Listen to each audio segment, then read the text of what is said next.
Mi madre me enseñó a desconfiar de los hombres, y casi arruinó mi matrimonio por eso. Cuando me casé con él, ya llevaba años escuchando que tarde o temprano me iba a fallar. No lo decía él.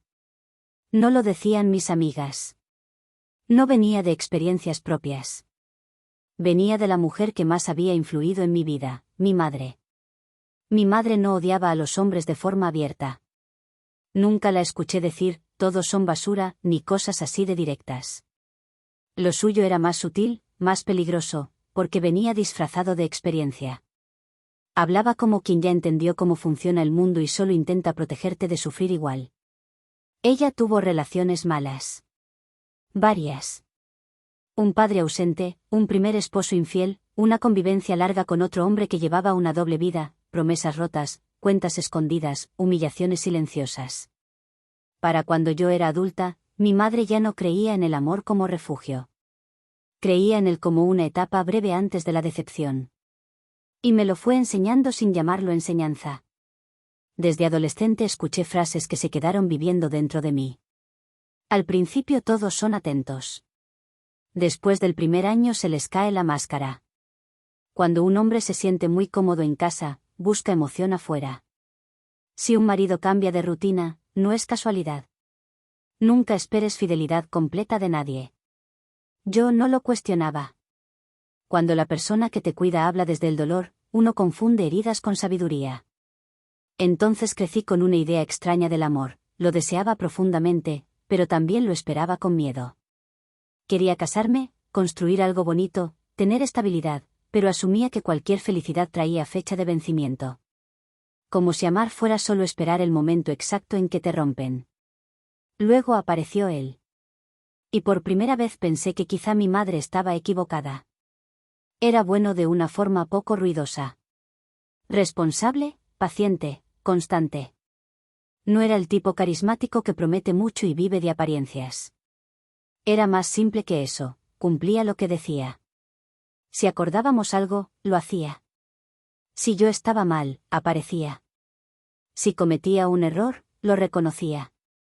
No necesitaba manipular, impresionar ni desaparecer para sentirse importante. Con él me sentí segura. Y para alguien como yo, eso era nuevo. Nos casamos después de algunos años de relación sana, estable, incluso tranquila. Había amor real, deseo, proyectos compartidos, una rutina que no pesaba. No vivíamos en una película, pero sí en algo mucho más valioso, paz. Esa paz me duró menos de lo que pensé. No porque él cambiara. Porque yo empecé a escuchar otra vez. Al principio fue una conversación cualquiera con mi madre mientras doblábamos ropa en su casa. ¿Y cómo va todo?, preguntó. Bien. Asintió con una media sonrisa que no me gustó. Disfrútalo. El primer año siempre es el mejor. Me reí incómoda. Mamá, no todos viven lo mismo que tú. Ojalá tengas razón. No parecía gran cosa. Pero esa noche, cuando mi esposo llegó 20 minutos más tarde de lo normal por tráfico, sentí algo nuevo en el pecho. No sospecha completa. Una semilla. Le pregunté dónde estaba. Me enseñó mensajes, me explicó el accidente en la autopista, hasta me mostró el mapa del trayecto. Todo tenía sentido. Y aún así, no me calmé del todo. Ahí empezó algo que tardé mucho en nombrar. Cada pequeña variación dejó de ser normal y empezó a parecer señal. Si estaba más callado, pensé que escondía algo. Si tomaba el celular al revés, pensé que protegía conversaciones. Si una noche estaba cansado y no buscaba intimidad, pensé que alguien más lo estaba satisfaciendo. Si se arreglaba más para ir al trabajo, pensé que había una razón. Y lo peor no era eso. Lo peor era que siempre encontraba una forma razonable de demostrarme que yo estaba equivocada. Mostraba chats. Llamaba delante de mí. Compartía ubicaciones. Me enseñaba correos. Me abrazaba cuando lloraba después de acusarlo. Y cada vez que yo veía pruebas de su inocencia, en lugar de sentir paz, sentía frustración. Porque una parte de mí no estaba buscando la verdad. Estaba buscando confirmar la advertencia. Mi madre decía que después del primer año empezaban las mentiras. Yo estaba decidida a encontrarlas. Aunque tuviera que destruir todo primero. Actualización 1. Al principio logré disfrazarlo de preocupación. Eso fue lo más peligroso. No me veía a mí misma como una mujer paranoica o injusta. Me veía como una esposa atenta, alguien que simplemente no quería ser ingenua. Después de todo, ¿cuántas mujeres descubren tarde lo que todos los demás ya sabían? ¿Cuántas ignoran señales por amor y terminan humilladas? Eso me repetía. ¿Qué estaba siendo inteligente? ¿Qué estaba previniendo? Que preguntar no era lo mismo que acusar. Y así fue como empecé a cruzar límites sin sentir que los estaba cruzando. Primero eran preguntas suaves. ¿Por qué llegaste más tarde hoy? ¿Quién es Laura? ¿Por qué sonreíste viendo el celular? ¿Desde cuándo te gusta esa colonia para ir al trabajo? Él respondía todo con una paciencia que hoy me avergüenza recordar. No se burlaba, no explotaba, no me volteaba la culpa. Explicaba, mostraba, aclaraba.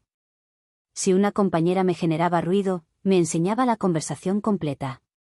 Si había cambiado una ruta, me decía por qué. Si tardaba más, me mandaba foto desde donde estaba sin que yo lo pidiera. Yo lo interpretaba como transparencia. No veía que también era cansancio anticipado. Porque un hombre que sabe que lo van a interrogar, empieza a defenderse antes de llegar a casa.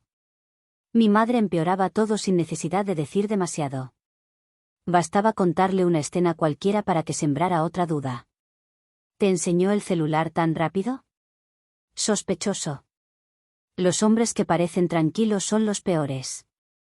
A veces muestran una parte para esconder otra. Si fuera inocente no tendría que esforzarse tanto. Cada frase anulaba la paz que él me acababa de dar. Yo volvía a casa ya cargada otra vez. Él empezó a notarlo. Una noche me preguntó directamente. ¿Tú me crees cuando te explico las cosas? La pregunta me incomodó más de lo que admití. Sí. Me miró varios segundos. No parece. Quise defenderme, decirle que solo estaba sensible, que las mujeres intuimos cosas, que prefería preguntar antes que sufrir después. Pero en el fondo sabía que no era intuición. Era ansiedad con voz prestada. Aún así seguí. Después vinieron acciones más invasivas que también logré justificarme. Revisar seguidores nuevos en redes sociales. Mirar a quién daba likes. Fijarme si llevaba el teléfono al baño. Oler camisas buscando perfumes ajenos como si fuera una escena normal de matrimonio. Nunca encontraba nada. Y lejos de tranquilizarme, eso me enfurecía. Porque entonces pensaba que simplemente era más cuidadoso. Hoy sé lo irracional que suena. En ese momento me parecía lógica avanzada. La primera pelea grande fue por una compañera de trabajo llamada Mariana. Él la mencionó en una historia irrelevante sobre una reunión y algo en mí se encendió de inmediato. Busqué su perfil, vi que era atractiva, segura, profesional, y construí una película completa en menos de una hora. Cuando llegó esa noche, lo estaba esperando ya molesta. ¿Te gusta Mariana? Se quedó inmóvil unos segundos. ¿Qué? No me hagas repetirlo. Es una compañera de trabajo. Eso no responde lo que pregunté. Me miró con una mezcla de cansancio y tristeza que en ese momento confundí con culpa. Sacó el teléfono, me mostró chats laborales, correos, mensajes del equipo, nada fuera de lugar. Incluso me enseñó una foto de ella con su esposo en una actividad de oficina. No había nada. Absolutamente nada. Lloré igual. No por alivio. Por vergüenza mezclada con rabia. Y él, en vez de gritarme, me abrazó. Eso debió haberme despertado. Pero no lo hizo. Solo me hizo pensar que era demasiado bueno para ser completamente sincero. Así de dañada estaba mi forma de interpretar el amor. Con el tiempo, él empezó a cambiar pequeñas cosas para evitar conflictos. Me avisaba cada movimiento, me mandaba capturas sin que las pidiera, evitaba mencionar nombres de mujeres, dejaba el celular boca arriba en la mesa, incluso dejó de salir con ciertos amigos porque sabía que yo iba a poner mala cara. Yo veía eso como progreso. No veía que estaba reduciendo su vida para administrar mi inseguridad. Una noche, después de otra discusión absurda porque tardó 15 minutos en contestarme mientras manejaba, me dijo algo que todavía recuerdo palabra por palabra. Yo te amo, pero ya no sé cómo demostrarte algo que no estoy haciendo. En vez de escuchar dolor, escuché estrategia. Y esa fue la peor parte de todo. Cada gesto noble se me volvió sospechoso. Cada paciencia, manipulación. Cada intento de paz, cobertura. No estaba casada con un infiel. Estaba casada con un hombre fiel. Y yo seguía tratándolo como si ya me hubiera traicionado. Actualización 2. Lo peor de vivir así no era pelear. Era que la paz dejó de existir incluso en los días buenos. Había mañanas normales, desayunábamos juntos, nos reíamos por alguna tontería, hablábamos de trabajo, hacíamos planes para el fin de semana. Si alguien nos veía desde afuera habría dicho que éramos una pareja estable, incluso cariñosa. Y quizás lo seguíamos siendo. Solo que yo ya no sabía habitar algo bueno sin buscar dónde se iba a romper. Si él estaba amable, pensaba que compensaba algo. Si estaba distante, pensaba que ocultaba algo. Si estaba cansado, pensaba que se había desgastado en otro lugar. Si estaba feliz, pensaba que alguien más lo estaba alimentando emocionalmente. No importaba lo que hiciera. Siempre encontraba una lectura oscura disponible. Ese nivel de sospecha cansa a cualquiera, pero también destruye a quien lo siente. Empecé a dormir mal, a revisar horas en el reloj durante la noche, a imaginar escenas que jamás vi. Escuchaba un mensaje entrando y el corazón se me aceleraba. Si él sonreía leyendo algo, mi cuerpo reaccionaba antes que mi cabeza. Y aún así, seguía diciéndome que solo estaba siendo precavida. Mi madre seguía presente como fondo constante. No todos los días, no metiéndose directamente en todo, pero sí lo suficiente para mantener vivo el incendio. ¿Sigue llegando tarde algunos días? Ajá. Nadie cambia horarios gratis. Otras veces me veía triste y remataba con frases peores. Las mujeres siempre saben antes de comprobar. Tú solo no quieres aceptarlo todavía. Yo la escuchaba buscando protección. En realidad estaba alimentando una adicción emocional, la necesidad de confirmar que tenía razón al desconfiar. El segundo gran quiebre llegó por algo ridículamente pequeño. Él estaba bañándose y su celular vibró en la cocina. La pantalla se encendió con una notificación de una aplicación de transporte, y debajo, un nombre femenino del trabajo que había escrito en el chat grupal: mañana nos vemos allá. Eso fue todo. Una frase neutra en un chat de equipo. Pero en mi cabeza ya era otra cosa. Cuando salió del baño, yo estaba fría. ¿Quién es Daniela? Cerró los ojos unos segundos antes de responder. Una diseñadora del proyecto. ¿Y por qué te escribe de noche? No me escribió a mí. Es el grupo del trabajo. Me enseñó el chat completo. Había 11 personas hablando de una reunión temprana al día siguiente. No importó. Le dije que era irrespetuoso. Le dije que había límites. Le dije que yo no era tonta. Le dije cosas que hoy me cuesta admitir. Él escuchó todo en silencio y al final solo dijo: estás peleando con algo que no existe. Eso me enfureció más. Porque tenía razón. Y yo no podía tolerarlo. Las discusiones empezaron a cambiar de tono. Antes yo acusaba y él aclaraba. Ahora él empezó a defenderse menos, y a agotarse más. Ya no sacaba el teléfono de inmediato. Ya no explicaba cada detalle. Ya no insistía tanto en convencerme. Eso, en una mente sana, sería señal de cansancio. En la mía, se volvió prueba. ¿Ves? Antes sí te importaba demostrar. No, respondió una noche. Antes me importaba calmarte. Ahora entendí que no se puede. Esa frase me dolió muchísimo. No porque fuera cruel.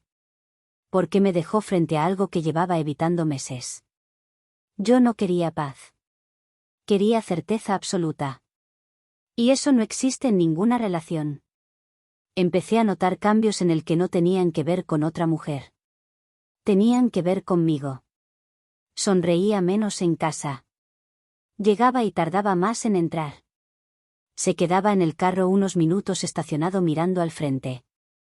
Algunas noches se dormía dándome la espalda. Yo lo sentía alejándose.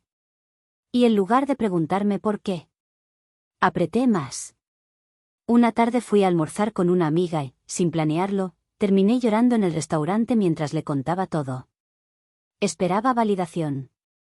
Esperaba que me dijera que los hombres esconden bien las cosas, que siguiera investigando, que era normal sentir eso. En cambio me preguntó algo simple. ¿Y si sí te ama y tú lo estás rompiendo igual? No respondí. Porque esa posibilidad me aterraba más que una infidelidad. Esa noche llegué a casa dispuesta a hablar mejor. Pero encontré una maleta en la habitación. No enorme. No dramática. Lo suficiente para unos días. Él doblaba ropa con calma. ¿Qué haces?, pregunté. Ni siquiera me miró al principio. Me voy unos días con mi hermano. Sentí el cuerpo helarse. ¿Por qué? Ahora sí me miró. Y nunca lo había visto tan cansado. Porque ya no puedo vivir siendo culpable de algo que no hice. Quise discutir. Quise decir que exageraba. Quise llorar. Quise abrazarlo. Pero ninguna reacción cambió lo que vino después. No sé si esto tiene arreglo si seguimos así. Y por primera vez, entendí que podía perder al único hombre que nunca me había fallado. Actualización final. Cuando cerró la puerta con esa maleta pequeña, no sentí rabia. Sentí vacío. Durante meses había vivido convencida de que el peligro estaba afuera, otra mujer, otra vida, otra mentira esperando ser descubierta. Nunca consideré seriamente que la amenaza real estaba adentro de la casa, y también adentro de mí. La primera noche sola casi no dormí. Caminé del cuarto a la cocina varias veces, revisé el teléfono esperando un mensaje que no llegó, abrí conversaciones viejas buscando señales de algo que justificara todo lo que había hecho. No encontré nada. Solo paciencia. Capturas que me mandó para tranquilizarme. Fotos de dónde estaba.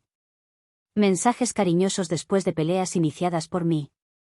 Intentos de arreglar discusiones absurdas que hoy, al leerlas de nuevo, me parecían escritas por otra persona. Por una versión mía que estaba perdiendo la cabeza sin saberlo. Mi madre me llamó al día siguiente. No sé cómo se enteró tan rápido, las madres siempre encuentran la forma. Le conté entre lágrimas que se había ido unos días con su hermano. Esperaba consuelo. Esperaba que dijera que estaba manipulándome o castigándome para hacerme sentir culpable. En cambio dijo algo que no esperaba. Déjalo enfriar. Los hombres vuelven cuando se cansan de jugar. Esa frase me atravesó de una manera extraña. Porque de pronto escuché claramente lo que antes confundía con sabiduría. Cinismo. Dolor viejo hablando como si fuera verdad universal. Y por primera vez no me calmó. Me revolvió. Colgué y lloré más fuerte que por la separación. Lloré porque empecé a entender cuánto de mi vida había construido sobre miedo prestado. 2 días después busqué terapia. No por iluminación instantánea ni porque de repente me volví una persona madura. Busqué ayuda porque estaba aterrada. Porque si él no volvía, al menos quería entender por qué lo había empujado hasta ese punto. Las primeras sesiones fueron incómodas. Yo quería contar una historia donde mis sospechas tenían lógica. La terapeuta no me atacó ni me absolvió. Solo empezó a hacer preguntas. ¿Qué pruebas tenías reales? Ninguna. Entonces, ¿qué defendías tanto? Tardé semanas en responder eso con honestidad. No defendía la verdad. Defendía la idea de que si estaba alerta, no me iban a destruir como destruyeron a mi madre. Ella me enseñó que confiar era ingenuidad. Que amar tranquila era peligroso. Que una mujer inteligente siempre sospecha. Yo lo convertí en identidad. Y llevé esa identidad a un matrimonio sano como si fuera protección. En realidad era veneno lento. Le escribí varias veces a mi esposo durante esas semanas. No mensajes dramáticos.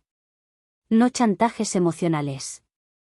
Mensajes simples, honestos, por primera vez sin doble intención. Le pedí perdón.